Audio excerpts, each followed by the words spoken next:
የሚጠመቀው ለምንድን ነው? ያመነ የተጠመቀ ይድናል ነው የሚለው እና ሕፃናቱ ሳያምኑ ለምን ይጠመቃሉ? ሕፃኑ ካደገ በኋላ እምነቱን ቢቀይር የማን ኃላፊነት ነው? በጣም ጥሩ ነው። አንድ ሕፃን የሚጠመቀው በ40 ቀኑ ነው። ሳያውቅ ምንም ሳያውቅ ነው የሚጠመቀው። አንድ ሰው መጽሐፍ ቅዱስ ደግሞ እዛ ማርቆስ ወንጌል ምዕራፍ 16 ላይ ደግሞ ያመነ የተጠመቀ ይድናል ይላል። ይሄ ልጅ ግን ሕፃን ነው፣ አላመነም፣ ገና የ40 ቀን ነው እና ስለዚህ እንዴት ይሄ ሊድን ይችላል የሚል ነው ጥያቄ። እንግዲህ ይሄ በዘመነ ብሉይ በመጀመሪያ ከአዳም እንነሳለን። ከአዳም አባታችን እንነሳለን። አዳም የ40 ቀን ነው የተወሰነበት። 40 ቀን አጠቃላይ ተስዕሎተ መልክ የሚፈጸምበት ነው። ተስዕሎተ መልክ ማለት ሰው ለመሆን በ40 ቀን ያ ውሃው ረግቶ ወደ ሰው እጅ ቅርጽ ማውጣት የሚጀምረው በ40 ቀን ነው ይላል መጽሐፋችን። ሳይንሱም ብዙ ላላውቀው እና የሚፈጸመው በዛ ቀን ነው። እድሉ የሚሰጠው በዛ ቀን ነው። ከዛም ቀጥሎ እንግዲህ አዳም በተፈጠረ በ40 ቀን ሥላሴ ብርሃን አልብሰው ብርሃን አጎናጽፈው ገነት አስገብተውታል። ሔዋንን በተፈጠረች በ80 ቀኗ ብርሃን አልብሰው ብርሃን አጎናጽፈው ገነት ገብታለች ነው። በዚህ እንግዲህ በረከት የምናገኝበት የጸጋ መንፈስ ቅዱስን የምናገኝበት መጽሐፍ ኩፋሌ ምዕራፍ 4 ቁጥር 9 ላይ እንዲህ ይላል። ምዕራፍ 4 ቁጥር 9 በተፈጠረባት ምድር ለአዳም 40 ቀን ከተፈጸመለት በኋላ ይገዛትን ይጠብቃትን ዘንድ ወደ ገነት አስገባ ነው። ሚስቱንም በ80 ቀን አስገባናት። መጽሐፈ ኩፋሌ ምዕራፍ 4 ቁጥር 9 ላይ አዳም በተፈጠረ በ40 ቀኑ ገነትን ይጠብቃት ዘንድ ወደዛ አስገባን። ሥላሴ ናቸው። ብርሃን አልብሰው ብርሃን አጎናጽፈው ገብተዋል። ሔዋን ደግሞ እንደዚህ በተፈጠረች በ80 ቀኑ ብርሃን ለብሳ ብርሃን ተጎናጽፋ ገብታለች ማለት ነው። ስለዚህ 40 ቀን እንግዲህ ብርሃን የምንለብስበት ዘይጣጽፍ ብርሃንን የምንለብስበት ጸጋ መንፈስ ቅዱስን የምናገኝበት ዕለት ስለሆነ እንደገና በኦሪቱ ሕግ ደግሞ ወንድ ልጅ በተወለደ በ40 ቀን ሴት ልጅ በተወለደች በ80 ቀን ወደ ቤተ መቅደስ ወስደው መባ ይዘው ዋኖስ እንደዚህ ነገር ይዘው ሄደው እዛ ለዛ መስዋዕት ያቀርባሉ። ሕፃናቱን አስባርከው በካህኑ በኦሪቱ ካህን ወደ ቤታቸው ይመልሱ ነበረ። በኦሪቱ ሕግ ማለት ያ እኔ ኦሪትና ነቢያትን ልሽር አልመጣሁም ላጸና ነው እንጂ እንደተባለው ማለት ጌታችንም ኢየሱስ ክርስቶስን የዛሬ ሳምንት የሚቀጥለው እሑድ በተወለደ 40 ቀኑ የሚቀጥለው የካቲት 8 እሑድ አይደለም ያለ ክርስቶስ ወደ ቤተ መቅደስ ማርያም ድንግል ማርያምና ዮሴፍ ሰሎሜ ይዘው ወደ ቤተ መቅደስ ሄደው ከዛ በኋላ ስምዖን አረጋዊ ታሪኩ ሰፊ ነው። ስምዖን አረጋዊ 300 ዓመት የኖረው ሰው ከብሌቱ የታደሰበት ወጣት ከእርጅና የታደሰበት ስለሆነ ጌታን በ40 ቀን ወደ ቤተ መቅደስ ገብቷል። ለምንድን ነው ይሄንን እኛም በ40 ቀንና በ80 ቀን በምንጠመቅበት ጊዜ ሀብተ መንፈስ ቅዱስን እናገኛለን። ሀብተ መንፈስ ቅዱስን እናገኛለን ማለት ጸጋ መንፈስ ቅዱስን የምናገኝበት ነው። ስለዚህ ይሄን ያላምንም ሳያምን ለምን ተጠመቀ ብለን ስንጠይቅ ደግሞ ይሄን በ40 ቀን የሚጠመቀው ከአማኞች አብራክ የተገኘ ስለሆነ ከአማኞች አብራክ የመጣ ነው። ሁለቱም አማኞች ናቸው። ስለዚህ ለምሳሌ ማንን ልጠይቅ? ወንድ ስትወልድ ስትወለድ ታውቃለህ? ከእናትህ ማህፀን ስትወጣ ታውቃለህ? ታውቃለህ? አታውቅም? እናቴ ብለህ ለመቀበል የቻልከው እናትህ በምን ደረጃ እንዴት? ምናልባት 1 ዓመት ምናምን ሲሆን ወይ ምናምን ልብ ሳርግ ነው ስለ እናቴ የማውቀው። በእቅፏ ስላደግ በእቅፏ ክንዷን አንተ ረሳህ። ሁሉን ነገር አድርጋ ከእናትነቷ ከዛ ጀምሮ በእቅፏ ስላሳደገች እናቴ ብለህ ለመቀበል የቻልከው አብረህ ስላደግ ነው እንጂ ወልዳ የትም ብትጥልህ ኖሮ አታውቃትም። አሁን ፍለጋ አሁን በየሚዲያው እያየን ነበር እና እናቴ እንዳደርጋት ጠፋ ልጆች ሲፈላለጉ ያለው እና እኛም ከመንፈስ ቅዱስ ስንወለድ አናውቅም እንድናለች። ነገር ግን በመንፈስ ቅዱስ መወለዳችን የምናውቀው በውስጡ ስናድግ ነው። በውስጡ ስናድግ በቤተክርስቲያን ውስጥ ስናድግ የምናውቀው በቤተክርስቲያን ስናድግ ነው። ይሄ ሕፃን የተወለደው ከአማኞች አብራክ የመጣ ስለሆነ በእናትና በአባታቸው እምነት ይሄ ልጅ ያስጠምቁታል። የእነሱ እምነት ነው ለዚህ ልጅ በረከት የሚያሰጠው። ያንን አብሮ ዳቦውንም ወተቱንም እየጋቱ እንደሚያሳድጉ እምነቱንም ሃይማኖቱንም እናንተ እኮ እንደዚህ ነው ተቀብላችሁ የመጣችሁ ሁላችሁም እዚህ ያላችሁ አይደል? እንደዚህ እኮ የመጣችሁ ይሄንን ነው። ጥምቀት በሁለት ደረጃ ይፈጸማል። አንደኛ ትልቅ ሆኖ ከመጣ በኋላ ካረጀ በኋላ ተምሮ አውቆ ያመነ ይላል። እሱም ነው ያመነ አምኖ አብ ወልድ መንፈስ ቅዱስ በአብ ወልድ መንፈስ ቅዱስ ስም ሲጠመቅ ልጅነትን እንደሚያገኝ የእግዚአብሔር ክብር የሚያገኝ መሆኑን አምኖ ማመን አለበት። እንደውም 3 ዓመት ነው ትምህርቱ። የአማንያን ከሌላ ሲመጡ ትልልቆች ሆነ 3 ዓመት ተምረው በደንብ ወንጌልን አውቀው በደንብ ተምረው ከመጡ በኋላ ይጠመቃሉ። ከዛ በኋላ ያምናሉ፣ ይጠመቃሉ። ምን ይሆናሉ? ከዛ በኋላ ይድናሉ። ይሄ በዚህ መልኩ እና ቤተክርስቲያን ታጠምቃለች። በዚህ ሕፃናቱን ደግሞ የምታጠምቀው በእናት በአባቱ እምነት ወይም ደግሞ ከአማኞችም ወገን ዘር የተገኘ ስለሆነ በዚህ ቤተክርስቲያን ታጠምቃለች ማለት ነው። እዛው ላይ ምንድን ነው የሚለው? ይሄ ልጅ ምንድን ነበረ ቢክድ ተጠያቂው ማነው የሚል ነገር ነው መሰለኝ። ይሄ ልጅ ሳያምን ነው የተጠመቀው። ቢክድ ሃይማኖትን ቢለውጥ ተጠያቂነቱ የማን ነው? ካደገ በኋላ የማን ነው? ይሄ አላምንም ካለ የማን ነው ከተባለ መጀመሪያ እናትና አባት ልክ ጡቱንም ምግቡንም አቁሰው እንዳሳደጉት ሃይማኖቱንም ማስተማር አለባቸው። አስተምረው ኮትኩተው ማሳደግ አለባቸው፣ ማሳወቅ አለባቸው። ቤተክርስቲያንን እንዲያውቅ እንዲቆም በቤተ መቅደሱ እንዲያድግ ሃይማኖቱን ማስተማር ግዴታቸው። ይህን አስተምረው ይህን አስረድተው አድጎ እሱ አሻፈረን ብሎ በራሱ ከሄደ እናት አባት ተጠያቂ አይደሉም። በራሱ ነው የሚመጣው። እንዲህ ይላል ትንቢተ ሕዝቅኤል ምዕራፍ 18 ላይ እና ምን ይላል?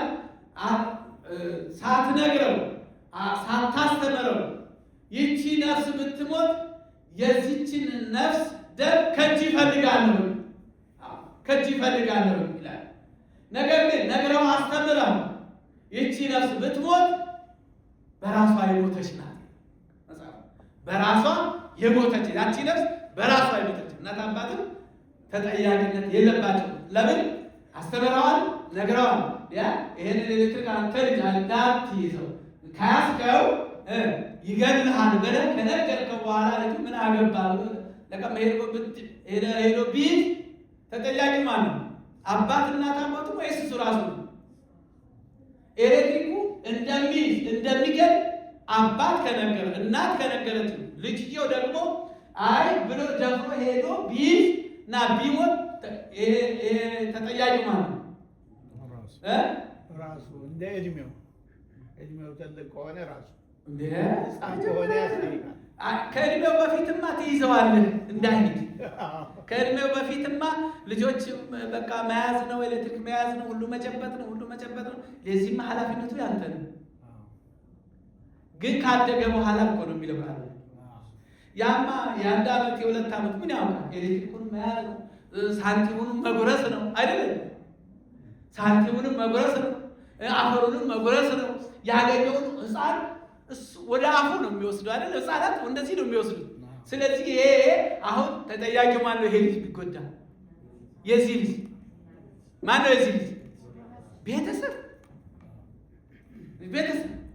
ሳንቲሙንም እንዳይወርስ ያንንም እንዳይወጭ በአቅሙ እንዲበላ እንዲጠጣ ቤተሰብ ያስባል። በዚህ ሰዓት ተጠያቂው ማን ነው?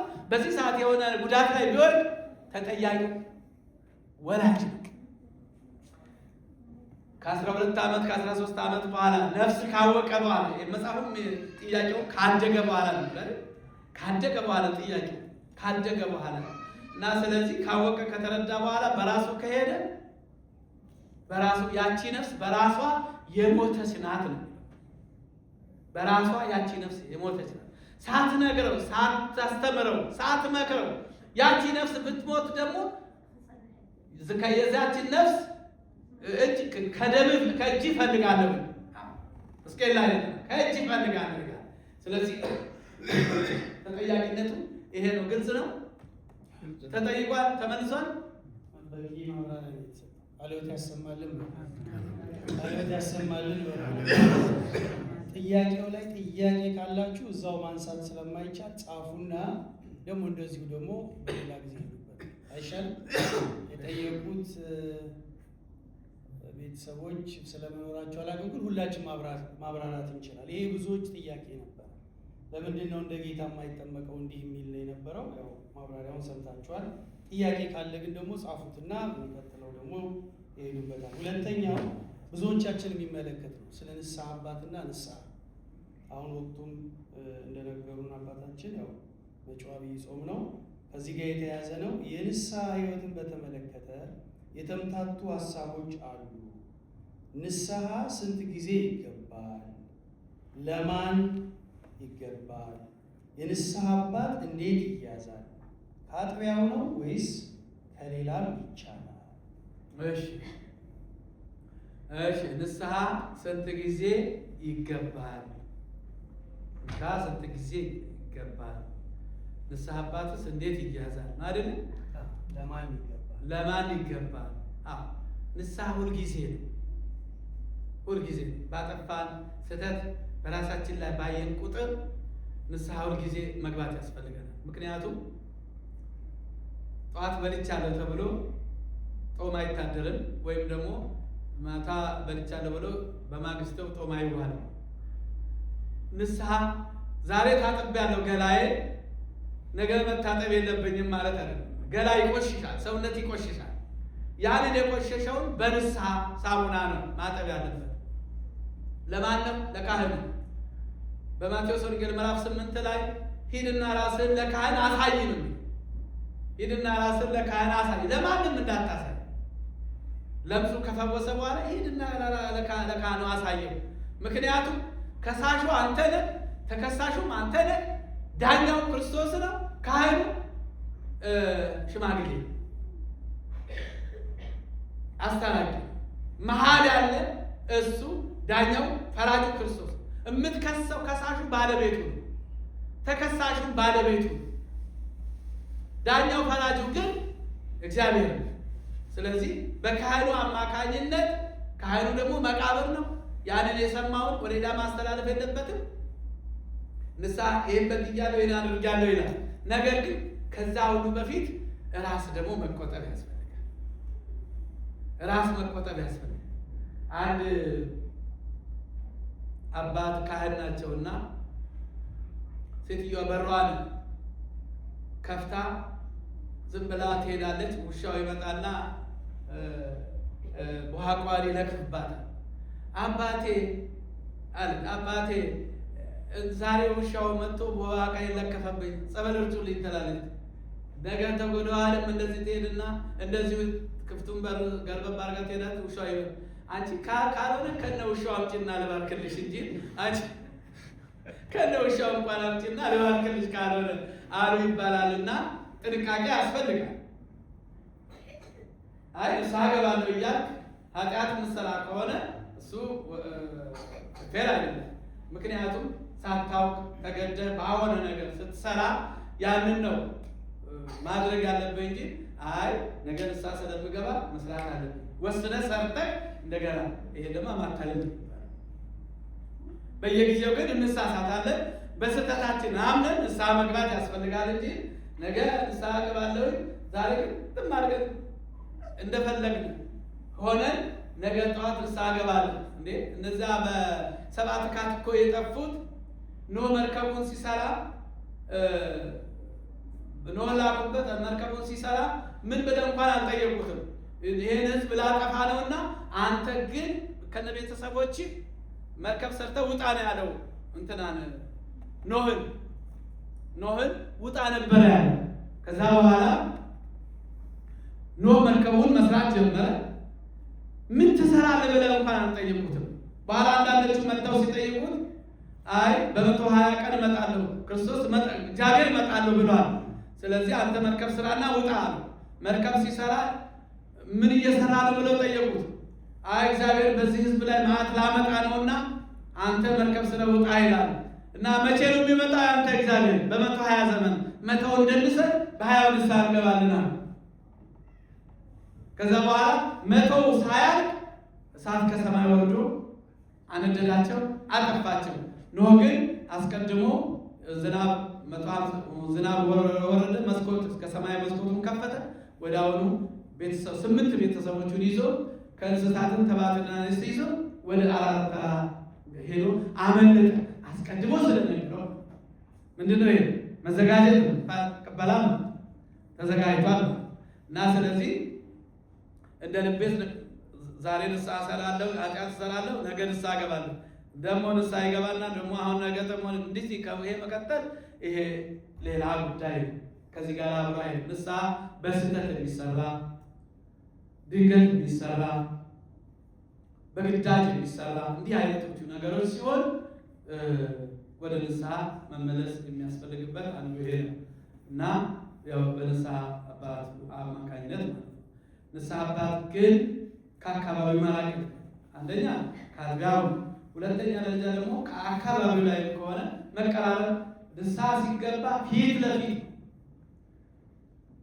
እየተሰቀቀ እያፈረ በካህኑ ፊት ሲናገር እያፈረ መናገር፣ እያፈረ ነው መናገር። በስልክም አስቸጋሪ እንደው ከአቅም በላይ አሁን እንደ አረብ አይነት ነገር ሌሎችም አይነት ነገር ሰው የሌለበት ካህን የሌለበት አይነት ነገር ከሆነ ምን ይደረግ? እንደዚሁ ከሚሞቱ ተናግረው እንኳን እግዚአብሔር ደግሞ ይቅር ባይ ነው። በዚህ አይነት መልኩ ካህኑ ፊት ቀርቦ በሰራው ስራ እግዚአብሔርን በድያለሁ ብሎ እያፈረ እያለቀሰ ነው መናገር እና በእንደዚህ ከካህኑ ጋር ቅርበት ባላቸው አካባቢ ላይ መሆን አለበት ብዬ አስባለሁ። ትንሽዬ እንትን ለማድረግ የብዙዎቹ ጥያቄ ስለሆነ አባታችን ከአካባቢው ነው፣ ከአጥቢያው ከአካባቢው ሊቀ ጉባኤ የሁላችንም ንስሐ አባት አይደሉም። የሁላችንም አባት ግን ናቸው። የሁላችንም አባት ናቸው። ንስሐ አባት ለማድረግ ግን መጥቶ መጠየቅ ያስፈልጋል። አባቴ ንስሐ አባት ላደርገው ትፈልጋለሁ፣ ንስሐ ለመግባት ትፈልጋለሁ ማለት ያስፈልጋል እንጂ አሁን አብዛኛው ሰው አባታችን አሉ አይደል እንዴ አባታ እኮ መሆናቸው እምቢ አላሉ። መጥቶ ግን መጠየቅ ያስፈልጋል። ግልጽ ነው አይደል? አለዛ ግን አባቴ ናቸው። አዎ የሁላችንም አባት ናቸው። እሳቸው የሁላችንም አስተዳዳሪም ናቸው፣ ተጠያቂም ናቸው። እንደገና ደግሞ የሁላችንም አባት ናቸው። ስለዚህ ንስሐ አባት ግን በግል ለምንገባው ነገር ንስሐ አባት ላደረጉት አስቤ ሌላው ኢትዮጵያ የሚለኔ ገዳም አሉኝ እንጂ እዛ ያሉት ለጸሎት ይጠቅሙናል። አባታችን ያሉኝ ነው የምነግራቸው። እዛ ያለ ለጸሎት አትተዋቸው። እዛ ያሉት ለጸሎት ይጠቅማል አይደለ? ጧንም እየላክን እዛ ያጸል። እዚህ ግን የግድ በአቅራቢያ ግን ያስፈልጋል። ስለዚህ እኔ ኢትዮጵያን የገባሁት እንዲህ ነው የሚባል ነገር የለም። የምትቀበሉ ማትቀበሉ እና ንስሐ አባት አጥቢያው ላይ የሚገራርሙ አባቶች አሉ። ቀሲስ አስራትም አሉ፣ በጉባኤም አሉ። አይ ደግሞ ግድ የለም እኔ ደግሞ የነበርኩት ሌላ ቦታ ነው ካላችሁ ይዛችሁ ንስሐ ግን የሚገባው በአቅራቢያ ጥያቄ ካለ ንስሐ አባት ማለት አቅራቢያው ሆኖ በችግሩ ጊዜ በሐዘኑ ጊዜ በአሁን የሚያስፈልግበት ሰዓት ላይ ደራሽ መሆን አለ። ከሩቅ መሆን የለበትም ማለት ከቅርብ መሆን ባለው ነገር አግኝቶ ሐዘኑንም ደስታውንም ኃጢአቱንም ፊት ለፊት የሚናገረው በሁሉም የሚደርስለት መሆን አለበት። አብያት ያሰማልን። ሁለት ጥያቄ ብቻ ነው የቀረው። ሌላ ጊዜ ያው ትምህርቱ ራሱ ትምህርቱ የሚተካ ስለሆነ የብቻውን ሰፋ ተደርጎ እንዲያዝ እናደርጋለን። የመጀመሪያ ነች ሰዓት ስለሄደ ቀሪውን በሌላ ጊዜ ይሻላል። እንደዚሁ ከትምህርት ላይ እየጨመር እንትን እንላለን። አሁን ስንት ነው የቀረው? አሁን የጠየቅነው ስንት ነው? ሁለት። በቃ ሁለቱን በሚቀጥለው ላይ እናደርገዋለን። እግዚአብሔር ይስጥልኝ። ቃልዎት ያሰማል። ቃልዎት ያሰማል። እዚህ ያላችሁ ጥያቄ አላችሁ እዚህ ላይ? አዎ። እሺ በመጀመሪያው ነው ስለ ልጅ መጠመቅ በ40 እና በ80 መጽሐፍት ምን እንደሚሉ አላውቅም፣ ግን በአንዳንድ አባቶች እንጀራ አባት እንትን ነው ክርስትና አባት የሚባል ነገር አለ። ጋድ ፋዘር ጋድ ማዘር የሚባል እነኚህ ሰዎች የሚሆኑ ሪኳየርመንት አለ ይባላል። እኔ የሰማሁት ነው፣ በአንዳንድ አባት ነው። ሃይማኖት በደንብ የሚያውቁ ይሄ ልጅ ሲጠመቅ እንዳልነው ህፃን ልጅ ስለሆነች ስለ ህፃን ልጅ ስለሆነ በ80 እና በ40 ከወላጆች ያላነሰ ሪስፖንሲቢሊቲ አላቸው። በክርስቲያን ኦርቶዶክስ ይሄን የማያውቁ ሰዎች እንዲያው ባያነሱ እንትን ይደረጋል ይመረጣል የሚለው ሰምቼ ነበርና እንዴት ነው ስለሱ? ይሄ ጥያቄ አይደለም፣ ትምህርት ነው። ራሱ ጥያቄ ነው። ጥያቄ አይደለም፣ ለኔ ጥያቄ አይደለም፣ ማጠናከሪያ ነው። ማጠናከሪያ ነው። አዎ ሰምቼ ክርስትና አባት ክርስትና እናት የሚባለው ዝምድና መፍጠሪያ አይደለም። የሃይማኖት አባት የሃይማኖት እናት የተቀበለውን በዚያ ዕለት የተቀበለውን ያንን ሕፃን ሃይማኖቱን አስተምራለሁ፣ እምነቱን አስተምራለሁ። እንደው ብዙ ጊዜ ቢሄድ ይመከራል። ሰዎች እነዚያ ሰዎች ያመኑ ያወቁ ወንድም የተናገሩ የተረዱ መሆን አለባቸው። አለበለዚያ እንደው አሁን የ5 ዓመት የ6 ዓመት ልጅ አሁን ክርስትና ስታስነሱ አንሳ ብላችሁ ብትሰጡ ዝምድና ነው ሊያስተምሩ ያሳይ ሁለቱም እንዲሆኑ ይህን አግባብ አለ። እንደውም አንዳንድ ጊዜ እንደው የሚመከረው ምንድን ነው? እናትና አባት ቢያልፉ የህፃን ወላጅ እናት አባት ሆነው ያሳድጉታል። በእግዚአብሔር ፊት የተቀበልኩት ልጄ ነው የክርስትና ልጄ ነው ብሎ ብላ ወይንም ብለው ያሳድጉታል። እንደው ዝም ብሎ በጎ ስራ ለስራ ከሚለው ይልቅ ያ ኃላፊነቱን ወስዷል። እዛ ላይ በእግዚአብሔር ፊት ወስዷል፣ ተቀብሏልና የዚያ ልጅና አባት እንኳን ድንገት ቢያልፉ እንኳን ያ ክርስትና አባትና እናት ምን ይሆናሉ? እናት አባት ሆነው ያሳድጋሉ፣ ተተክተው ማለት ነው።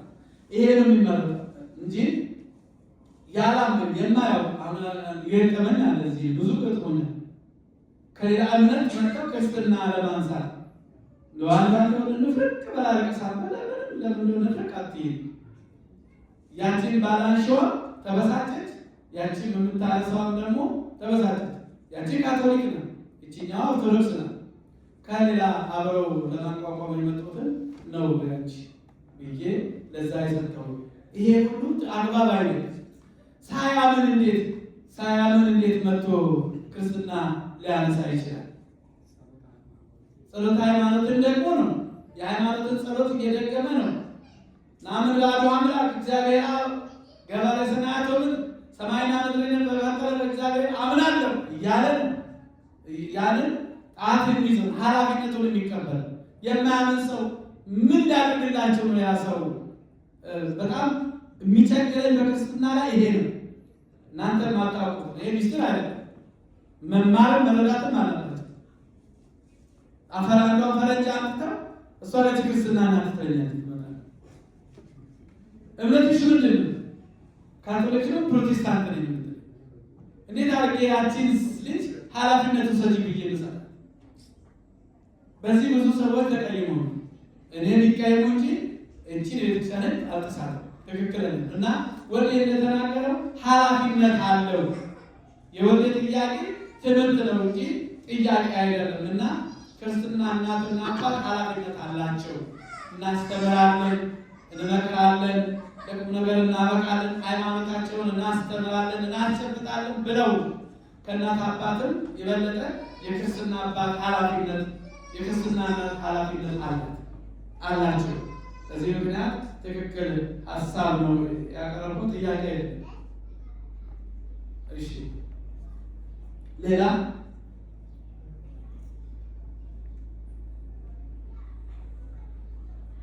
ሳያምን የተጠመቀ ልጅ ገብቷችኋል አይደል? ከየት የተመጣ ነው? ያ ሳያምን የተጠመቀ ከየት የተገኘ ነው? ከአማኙ አብራክ የተገኘ በቃ። ሌላው ግን ልክ እንደ ሳይለ ማርያም አድጎ የመጣ ግን ሲጠመቅ ደግሞ የአርባ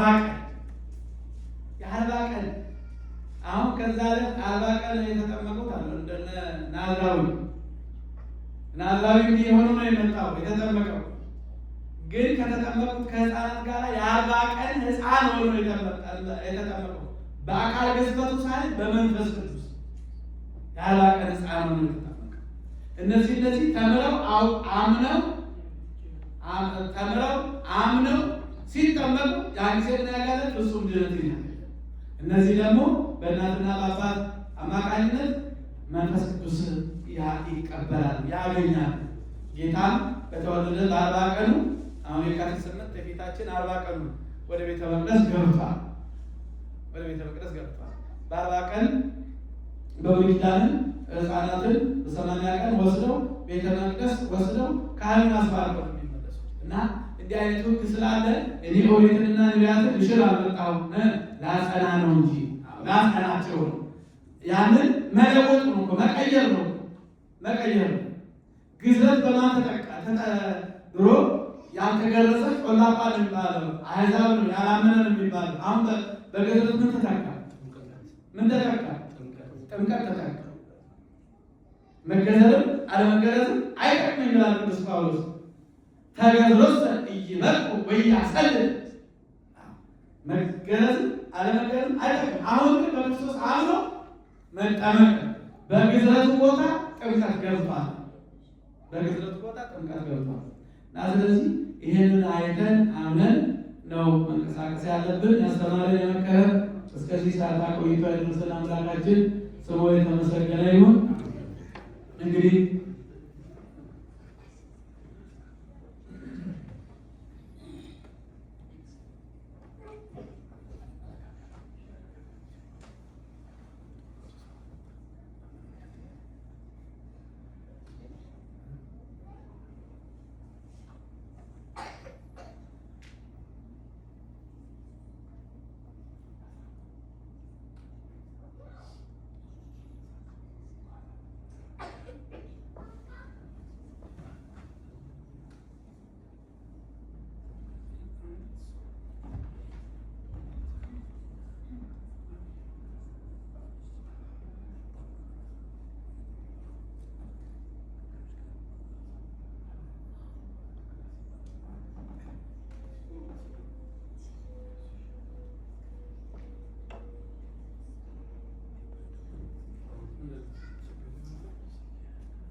ናዝራዊ ኢትዮጵያ ሲሄድ ባዶ እጁን አይመጣም። ብዙ ጊዜ አይታችሁ ከሆነ ባለፈው ሙሉ ንዋየ ቅድሳት ይዞ ነው የመጣው። አሁን ደግሞ የቅዱስ ሚካኤልና የቅዱስ ገብርኤልን ስዕል አድኖ ይዞ መጥቷል። አንተ ጠብቀኝ ብሏል። ይጠብቅህ፣ መልአኩ ይጠብቅህ። ያያል